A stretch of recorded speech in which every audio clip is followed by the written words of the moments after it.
Shalom, shalom, shalom. This is the brother Kadar of GMS Gulf Coast.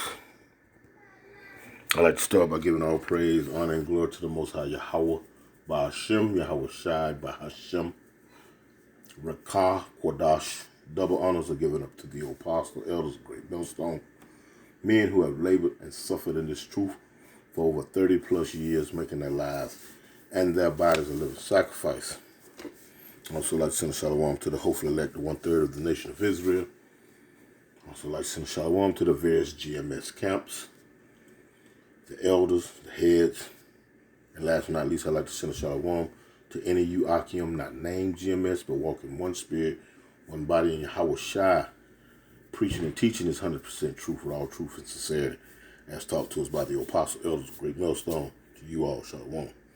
Various topics. Borrowing the terminology that the apostle elder Aramla uses a lot. Me bringing out a lesson, following in the footsteps of the elders, the apostle elders and the elders. We're just going to use that as the subject matter, but at the same time posing a question to the so-called Christian community. You notice I said so-called because they're not followers of Yahweh Shai. You know, these are the same people that say that they're saved in Yahweh Shai. Of course, they use Jesus Christ, that phrase that they so ignorantly use. You know, but they claim to be saved. And I pose a question to those people. 2/3 of our people. I'd be damn about, a so-called Edomite white person, a so-called white person, an Edomite, a so-called China person or Asian person, so a Moabite, Ammonite, Japhetic person, so-called Hawaiian, Hamitic person, so-called African, or a so-called Arab or East Indian, Elam, and Ishmaelite. I give a damn about them. This question is posed to you so-called blacks, Latinos, and Native Americans. Mainly you so-called blacks. You Bible-thumping, worshiping the Lord with your lips, but not doing the will, not obeying His laws, statutes, commandments. You people, can you continue in sin and still be saved? Now ask yourself that question. Because some of you participate in some disgusting lifestyles. The alphabet community comes to mind first and foremost. First and foremost, that comes to mind to be the same one, be the very ones to say that the Lord loves you, loves everyone. But we know for a fact that that's a sin. Leviticus 20:13, we know that that's a sin. Can you continue in that abominable, disgusting lifestyle and still be saved? Okay, ask yourself this question. Could you be a burglar? A burglar? Can you be a burglar in this society and still be free? If all the evidence point to the fact that you are the perpetrator? Saying goes with you claiming to be saved in this particular religion, but all the evidence point to the fact that you participate in an alternative lifestyle, and you say you are free. You say you are saved. Salaki. Ask yourself that same question. Put it in layman's term, in a more across the board type of terminology. Could you be a thief? One who breaks in someone's houses, shoplift clothes and whatnot. You understand? And then the evidence say that it points to you to being the perpetrator. Could you still be free? We're going to liken that on to being saved. Could you be a murderer, someone who takes someone's life and still be free? Although that law has what you call no statute of limitation. So you committed that act at 16 and they catch you, and the evidence point to you at 80, you're still going to prison. At least you're supposed to. Give or take what nationality you are now. But usually that's how it's supposed to work, you know. But can you be a murderer and the evidence point to you that you are the perpetrator and you still be free? No. No, you cannot. Same goes for your salvation. You can't continue being a habitual offender. You cannot continue being an habitual offender. You know, you have to be rehabilitated in this society. You can't continue in that. You cannot continue to be a murderer, a thief, a pedophile, and remain free and the evidence point towards you. No, you can't. Let's get the definition of that word. Let's get the definition of that word.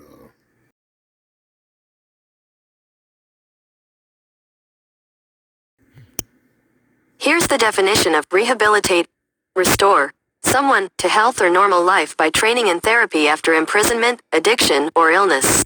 It says restore someone to health or normal life. That's not normal to participate in a disgusting alternative lifestyle. And then in that same breath, put a comma in there, or semicolon, and said that you are saved in that same sentence. It is not normal to run around and take lives and then to say that you could still be free, although the evidence points that you are the perpetrator. That's not normal. You have to be rehabilitated in order to be free of that. Same go with these scriptures. You have to follow the laws, statutes, and commandments and put on that new man in order to be granted that. Lord willing, you have to put on the new man, the new spirit, in order to be granted that. You have to be rehabilitated in the spirit. Rehabilitate.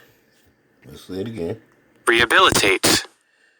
It says restore someone to health or normal life by training and therapy after imprisonment, addiction, or illness. And it is an illness coming out of the society, believing that you can do as you please, do as thy wilt, as the saying goes in this society, do as thy wilt. And at the same time, you are saved. This society does not uphold that. So why do you think that the Lord is going to uphold your disgusting way of living? Your ignoring of the laws, statutes, commandments. Your ignoring of the righteous things to be done, the things that should be done. And in the same breath say that you're saved. Let's see, let's go to Ephesians. I think I already got to pull it up. Come on. Let's go to Ephesians. Here we go. Chapter 4 and verse 22. And it reads, that ye put off concerning the former conversation the old man, which is corrupt according to the deceitful lusts.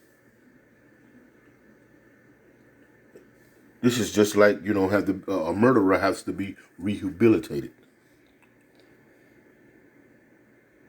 Formal training, you know what I'm talking about? And what's the formal training for you to change your spirit? These laws, statutes, commandments, to put on the train.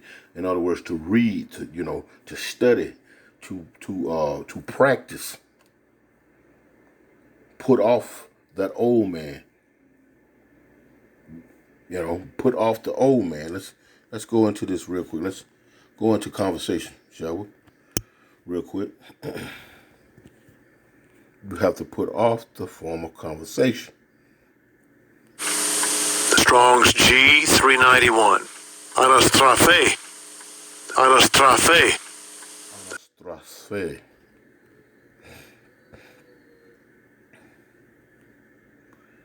Outline of biblical usage, manner of life, conduct, behavior.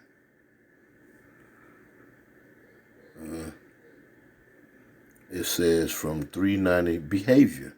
You have to put off the form of conversation, the formal manner of life that you're walking in. You have to put off the form of conversation, the form of conduct that you're participating in.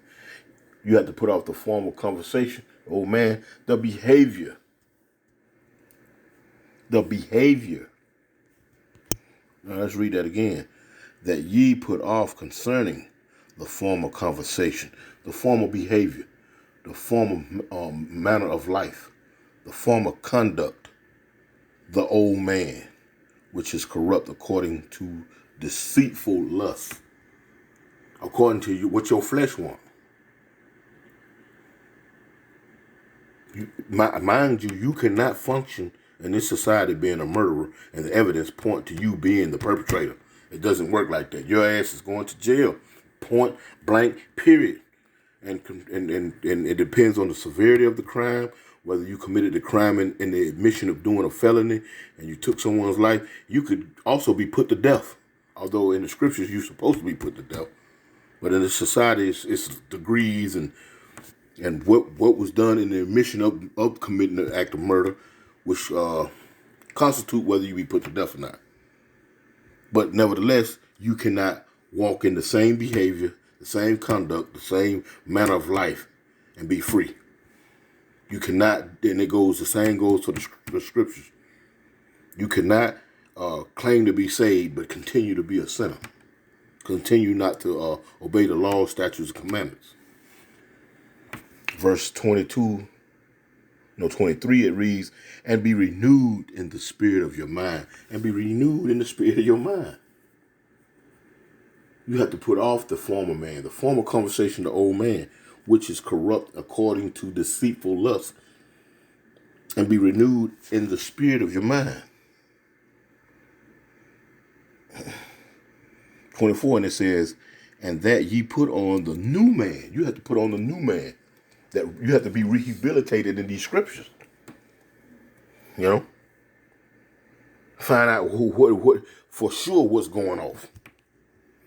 And things like, alternative lifestyle, the ABC, XYZ people, you don't even have to be scriptural on that. I mean, you don't have to even know the particular law that speaks against that. Your flesh, your spirit automatically knows that wrong. Just like if you was to murder someone, your spirit, your flesh automatically knows that that's wrong. Notice I use the term murder. The word kill and murder are two different terminologies. You may justifiably kill someone. Even the law of the land recognizes that, depending on who you are now. But nevertheless, it recognizes that. But murder, that's something totally different. Yet still, you don't have to be shown the law on the books to know that murder is wrong. You do not have to be shown the law in the scriptures to know that being an alphabet person is wrong.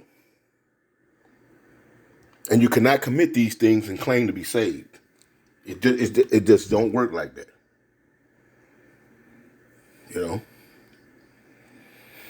And it reads, and that ye put on the new man, be rehabilitated, which after Yahweh is created in righteousness and true holiness.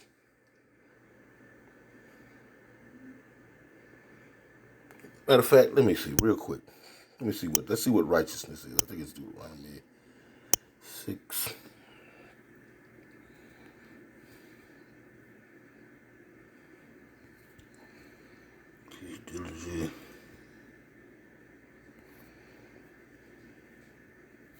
Was it 7?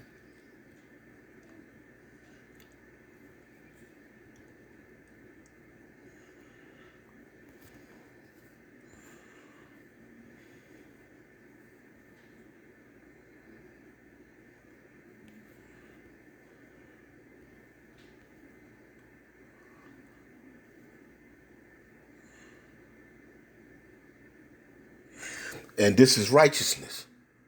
This is righteousness. This is Deuteronomy 6 and 25, and it reads, and it shall be our righteousness. Listen. And it shall be our righteousness. Who is the our? You so-called blacks, Latinos, and Native Americans, which make up the 12 tribes of the nation of Israel. it shall be, and it shall be our righteousness, if we observe to do all these commandments before the Lord Yahweh our power, as he had commanded us. See? That's the righteousness. Let's go back. Sean, let's go back to Ephesians 4 and 24 real quick. Let's read that again.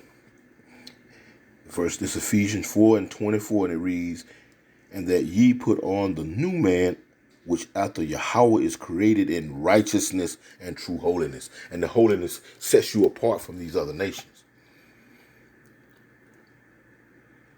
It sets you apart from a Moabite, these so-called Asians, majority of these Asians, Chinese and Koreans and whatnot, that'll eat anything that moves. You understand? They will eat anything that moves. That's a true separation. You're holy because you have the dietary laws. You know, what's lawful to eat and what's unlawful to eat. That's a separation now. You'll know who Yahweh, Bahashem, Yahweh Shai's people are. If you practice the righteousness, you know what I'm saying, that the Lord has set forth for you, then Lord willing, Abaratazah, you may be saved. There's much more to it now, but you know, because you're not saved until those shares come by and scoop you up. You can say that you're of the hopefully elect. Hopefully I will be saved. Change that terminology from I'm saved. No, hopefully I will be saved. Because there's a lot of making up that you have to do. You can't continue being a murderer and then think you remain free. You cannot continue to be a sinner and then run around here in the same terminology claiming to be saved. That's an oxymoron. You know? That's an oxymoron. But and not only that, you have to put forth work. You know, just not just saying that I'm saved, you know, that you don't have to do anything. I'm done. I'm saved.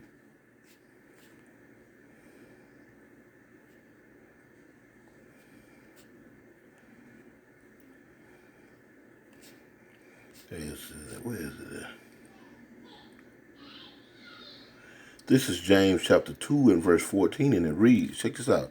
It says, "What doeth it profit, my brethren, though a man say he hath faith and have no works? Can faith save him?" Ask yourself that. Where it says, what do it profit, my brethren, though a man say he have faith? You know, John 3:16, whosoever. I mean, so John 3:16 stand alone and all the other scriptures are null and void, then what's the use of the other scriptures of the Bible? See, that's a license right there to you so-called Christian to go on about your merry way and conduct yourself in such an abominable, disgusting manner. I'm talking to you so-called blacks, Latinos, and Native Americans, the Lord's people, His chosen branch for the most part. You understand? That's a crutch unto you. That one scripture, John 3:16. That's it. Now anything else in the scriptures is null and void. It has no value, you know. It has no substance. All I gotta do is believe. All I gotta do is have faith in that. That's it. I ain't gotta do no works. I ain't gotta prove by doing anything. You know, I sat in a classroom, and I'm just using this as an example, not me personally, but just using as a third person. I've sat in this engineering class for 9 weeks. Ain't done nothing. Now the 9 weeks exam comes around, you know, do I have to prove that I'm worthy of the grade to pass this class? I just have faith. You should just have faith in me that because of my being here, my presence in this class every day is enough to just grant me to pass me. So when I get into the world and I'm called to do a job that's required of an engineer, You got faith in me that I'll be able to do the job without me showing any proof throughout them 9 weeks that I was worthy of a passing grade to move on to the next level. Do that make sense? Okay. Can faith save him? Not faith alone. No, faith alone cannot save you. Verse 15, it says, if a brother or a sister be naked and destitute of daily food, and one of you say unto them, depart in peace, but be ye warm and filled, notwithstanding ye give them not those things which are needful to the body, what doeth it profit? That's that lip service. The same thing you're doing with the Lord. Lip service, but not doing the things to show that you believe in the Lord. You believe in the things that he promised to his people. I believe in you, Lord, but I'm not going to do anything to show you that I believe. Verse 17, even so, faith, if it had no works, is dead being alone. See, and the scriptures are Proverbs 11 and 1. It reads that an unjust balance is an abomination to the Most High. He's balanced. An unjust, and I might be butchering it. As a matter of fact, let me grab it real quick, Baba Shaw. Let me grab it real quick since I quoted it. Let me go real quick and I'm going to get back. This is Proverbs 11 and 1. And it reads, a false balance is an abomination to the Lord Yahweh, but a just weight is his delight. So that's unbalanced. Just faith alone is not going to get you into the kingdom.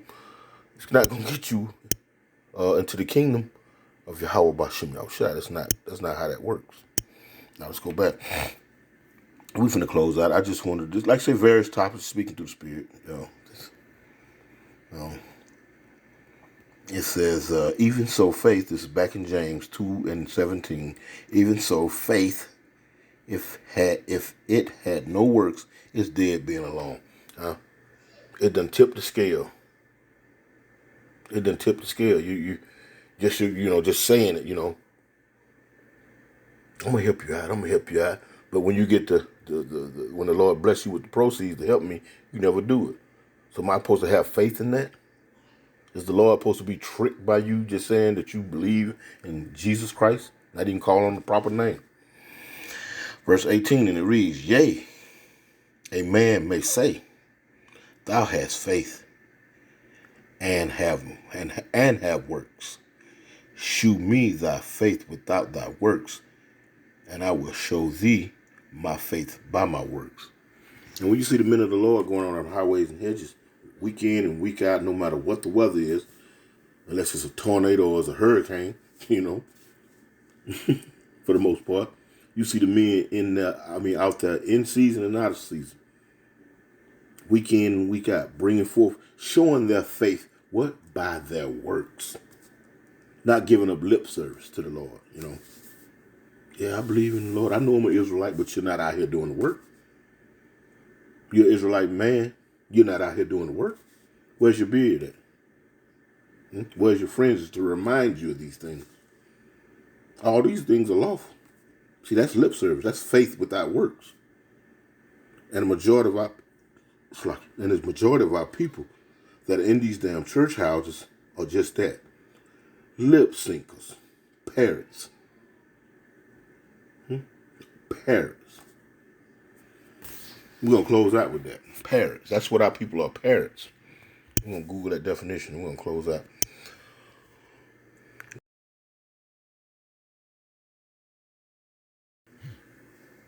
Here's the definition of parrot.